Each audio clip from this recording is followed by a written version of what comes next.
আমার কপিক্যাট বান্ধবী। ওয়াও, তোর কুর্তিটা কি সুন্দর রে, কোথা থেকে নিয়েছিস, কত নিল?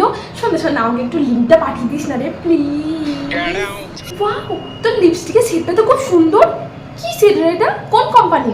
শোন না শোন না শোন না, আমাকে একটু নামটা পাঠিয়ে দিস না রে, আর শেড নাম্বারটা মেনশন করে দিবি কিন্তু। হ্যাঁ, ঘর ঘর দেখে দেখে দেখে তুই চুলটা কি কাট কেটেছিস, মনে হচ্ছে চুলটা কেটেছিস। দেখে দেখে দেখে ঘর ঘর ঘর কেমন কেটেছিস দেখি। ওয়াও, খুব সুন্দর লাগছে তো। আমিও ভাবছি এবার পুজোতে চুল কাটবো, তাহলে আমি এই কাটটাই কাটবো। এটা কি কাটরে, কি সুন্দর একটা সেন্ট আসছে না। তুই লাগিয়েছিস না, তুই লাগিয়েছিস? কি নাম রে, বল না বল না বল না, কি রে, তাহলে আমিও একটা কিনবো। তুই কত রোগা হয়ে গেছিস রে, তুই ডায়েট করছিস না? হ্যাঁ, আর দেখ না, আমারও ভুঁড়ি হয়ে যাচ্ছে। আমিও ভাবছি পুজোর আগে ডায়েট করে ভুঁড়িটাকে আমাকে কমাতেই হবে।